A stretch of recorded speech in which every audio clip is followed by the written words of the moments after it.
Assalamualaikum warahmatullahi wabarakatuh. Alhamdulillah teman-teman sekalian, kawan-kawan sekalian, hari ini kita bertemu kembali, kita bisa saling bertukar informasi kembali dalam keadaan sehat walafiat.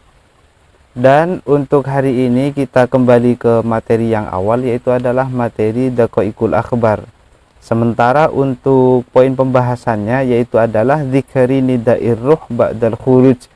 Ini pembahasan panggilan ataupun suara yang berasal dari ruh setelah ruh itu keluar daripada jasadnya, sempurna keluar daripada jasadnya. Ini pembahasan ini ataupun poin kali ini yaitu adalah poin yang dimulai dari dialog antara Kanjeng Nabi dan Sayyidah Aisyah, di mana di antara Nabi dan Sayyidah Aisyah mendiskusikan masalah keadaan yang paling mengerikan yang akan dialami oleh mayit, sehingga dialog itu diakhiri oleh perkataan Kanjeng Nabi berupa Bismillahirrahmanirrahim. Qala alaihi salam, ya Aisyah, inna asadda halatin alal mayyit hina yadkhulu alaihi al-ghasil fi darihi. Kata Kanjeng Nabi bahwa perihal ataupun situasi dan kondisi yang paling mengerikan nantinya bagi seorang mayit yaitu adalah apabila orang-orang yang bertugas untuk memandikan mayit sudah mulai berdatangan dengan maksud untuk memandikannya. Setelah itu dikatakan ini adalah kondisi yang menegangkan, karena memang pada kondisi ini seluruh atribut-atribut yang dimiliki oleh mayit semuanya akan dilepaskan. Misalkan contohnya adalah khotamus sababi, yaitu adalah cincin kemuliaan, katakanlah begitu, cincin kemuliaan yang ditaruh di jari-jarinya.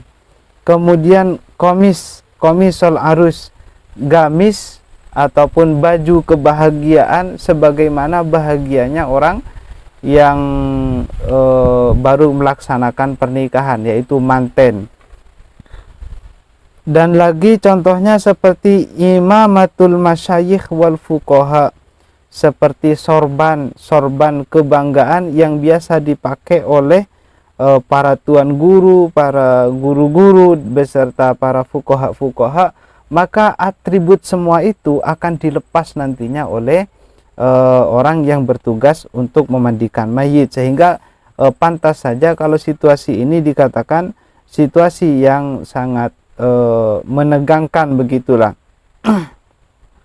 Fa inda dzalik, setelah semua telah dilepaskan oleh orang-orang yang bertugas untuk memandikan mayit, maka tunadi ruhuhu hina tarahu uryanan bi sautin yasmauhu ila akhirih. Ketika mayit telah mengetahui ataupun ruhnya sudah melihat bahwa jasad mayit ini telah ditelanjangi oleh orang-orang yang bertugas untuk memandikan, maka ruh nanti akan berkata, ya Gusal as'aluka billah antanzi asyabi birifkin. Jadi ruh berkata kepada tukang memandikan mayit, wahai Pak tukang, katakanlah ibu-ibu, bapak-bapak, biasanya kalau di sini itu ibu-ibu, jaranglah yang bapak-bapak. Jadi ruh akan berkata kepada ibu-ibu yang bertugas memandikan mayit, ibu-ibu nanti kalau melepas baju-baju saya, tolonglah ibu lepaskan dengan perlahan, lepaskan dengan pelan-pelan, karena saat ini saya hendak beristirahat ataupun sedang beristirahat, sedang memulihkan kekuatan lagi lantaran min mujadzabati malakil maut, lantaran barusan saya mengalami proses pencabutan nyawa oleh malaikat maut. Karena itu pelan-pelan kalau membuka baju, membuka pakaian, karena saya sedang beristirahat ataupun sedang mengumpulkan stamina kembali, kata si ruhnya. Selanjutnya, oh iya, untuk suaranya ruh nanti ini bisa didengarkan oleh seluruh makhluk kecuali as-saqalain, yaitu adalah dari kalangan manusia dan kalangan jin.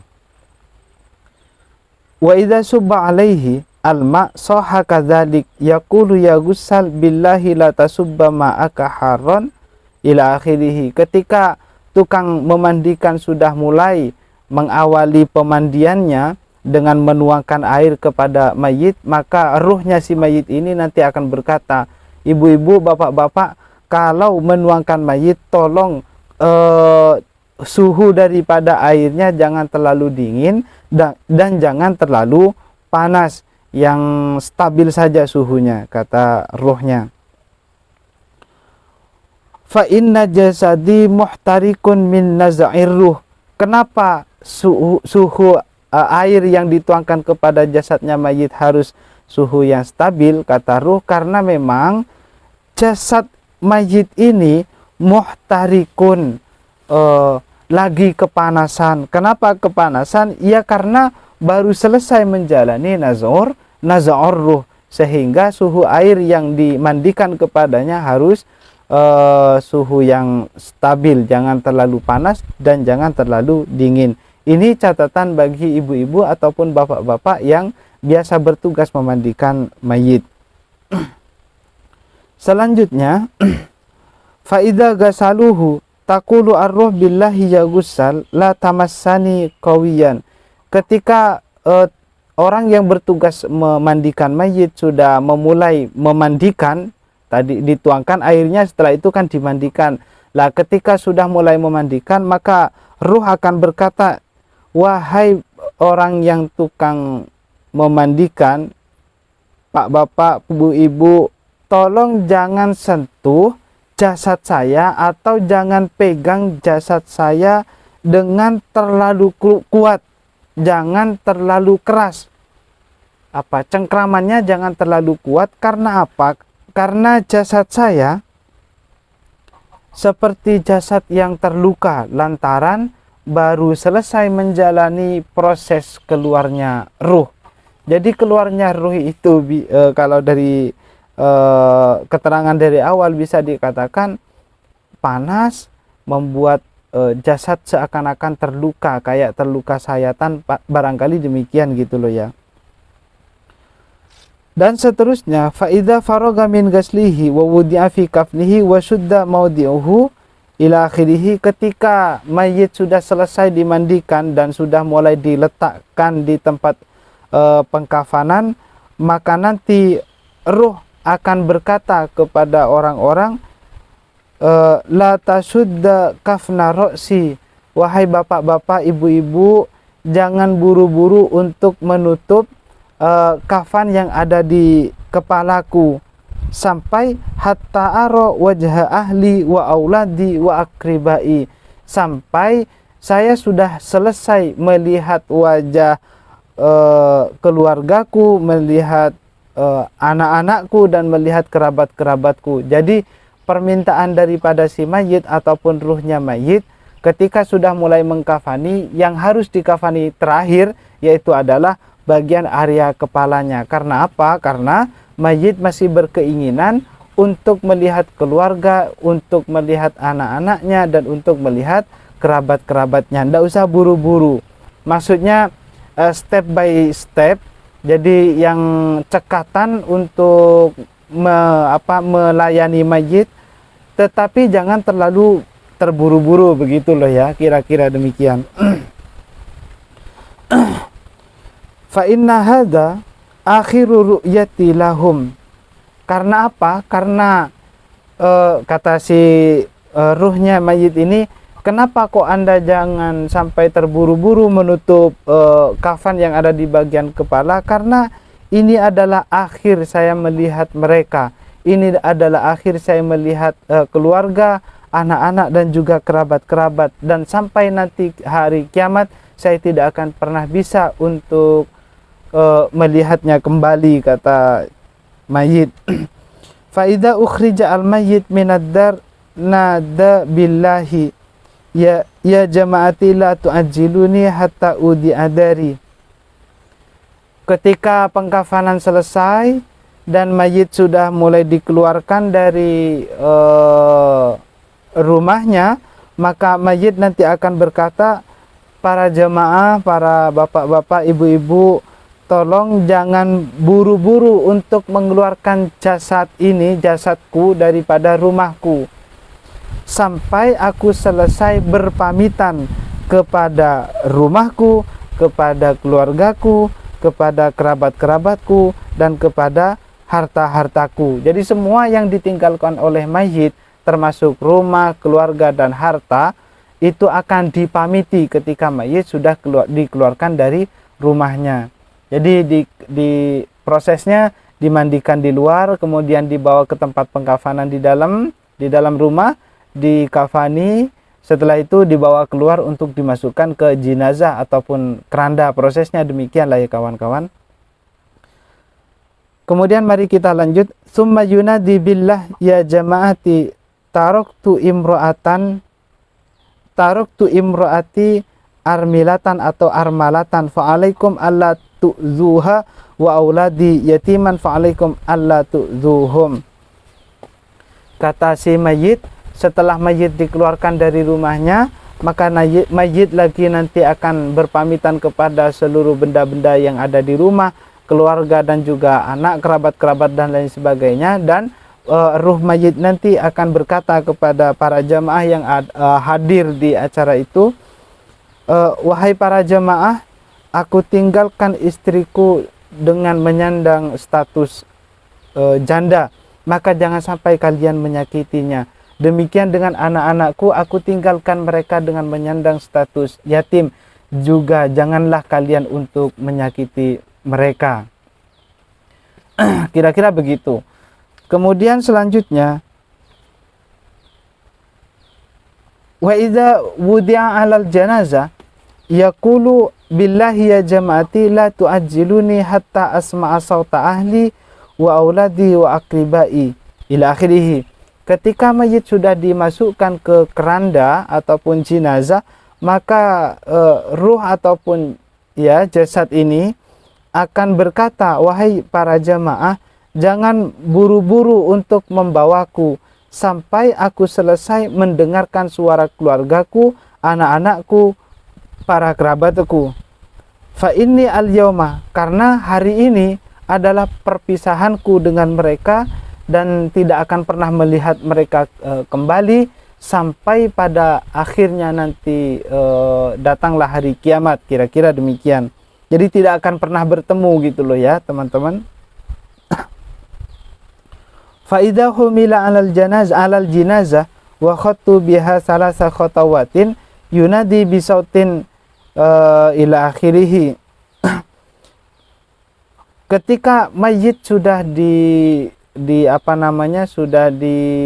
ditandu, sudah dibawa, dan orang yang membawa keranda ini sudah melangkah sebanyak 3 kali langkah, maka nanti ruh akan berkata, ya ahibbai, ya ikhwani, wahai kekasih-kekasihku, wahai teman-temanku, wahai anak-anakku, jangan sampai engkau tertipu oleh dunia ini sebagaimana dunia ini telah menipuku di masa yang lalu.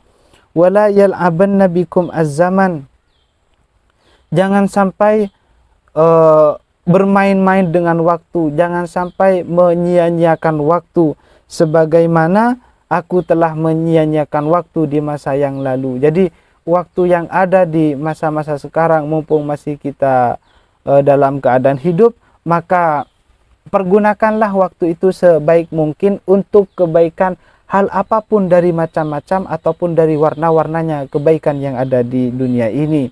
Kira-kira begitu teman-teman. Wa tabirubi fa inni khalaftu ma jama'tu li warasati.